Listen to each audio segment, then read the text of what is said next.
Biden commutes 1,500 sentences, pardons 39 people. I still think it's not enough, but that's just me. You get a pardon, you get a pardon. Anyway, Biden commutes roughly 1,500 sentences, pardons 39 people in the biggest single-day act of clemency.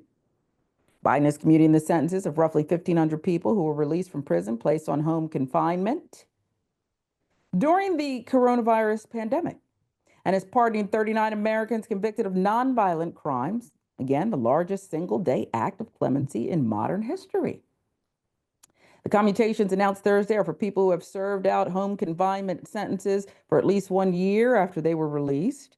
Prisons were uniquely bad for spreading the virus, and some inmates were released in part to stop that spread. 1.15 prisoners had COVID-19, according to a tally kept by the AP. But let's keep running these prisons. We need the money. Privatization.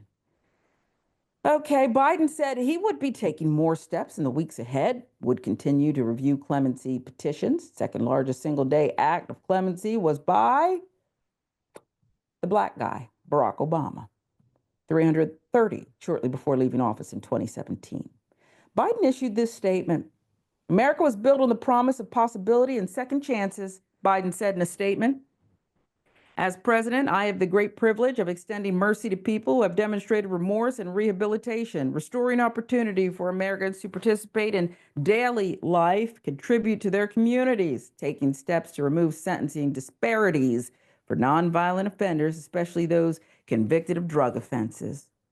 Now, Biden is under pressure from advocacy groups to pardon broad swaths of people, including those on federal death row, before the Trump administration takes over in January. He's also weighing whether to issue preemptive pardons to those who investigated Trump's efforts to overturn the results of the 2020 presidential election and are facing possible retribution when he takes office. Those pardoned Thursday had been convicted of nonviolent crimes such as drug offenses, turned their lives around. White House lawyers said they include a woman who led emergency response teams during natural disasters, a church deacon who has worked as an addiction counselor, youth counselor, a doctoral student in molecular biosciences, and a decorated military veteran. The president had previously issued 122 commutations, 21 other pardons. He's also broadly pardoned those convicted of use and simple possession of marijuana on federal lands and in the District of Columbia, and pardoned former U.S. service members convicted of violating a now repealed military ban on consensual gay sex. Now, Biden's pardon of his son, Hunter, renews calls to pardon ex-Baltimore prosecutor Marilyn Mosby. Time for Joe Biden to pardon Marilyn Mosby, said attorney and political strategist Angela Rye in reaction to President Joe Biden's pardon of his son, Hunter Biden. Sweeping presidential pardon came after Biden explicitly said he would not pardon his son, who was federally convicted of gun possession and tax evasion. Mosby's pardon application had remained in the hands of the Department of Justice and the White House for months before Mosby was sentenced to home detention, which has now ended. Okay, so it's the largest one. I'm guilty of never having enough, and it's not enough to me. So thank you. Now you get the record, Biden, but it's not enough. And I'm rather disheartened by something that seems perhaps a little wrong to say. I don't care if they turned their life around. I don't care if they showed remorse, if they worked for it, these nonviolent people that he commuted or pardoned. Because there are other people running around, I'm talking about the disparities now, Jackson, who were never even in the crosshairs. There's so many people who are wrongly involved in this judicial system. It's sick. I want more. And I don't care if they actually did the things that they're accused of in these cases. I really don't. That's how radicalized, some would say, I've become about this. That's how unfair the justice system is. I don't want 1,500 people. You better take it times 100 and then keep going. Am I wrong, Jackson? No, not at all. I think this really speaks a lot to, well, a lot of things, but two in particular. One, the power of corruption within our government.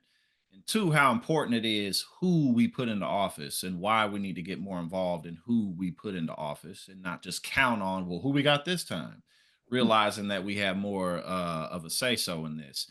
Because at the end of the day, Joe Biden is somebody who is largely responsible for the 1994 crime bill, three strikes laws, really being behind that.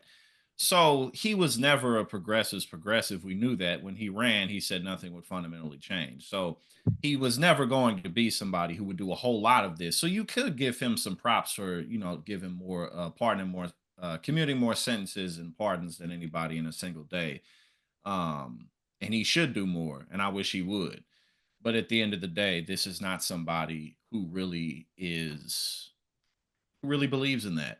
This isn't really somebody who wants to be responsible for commuting more and more people.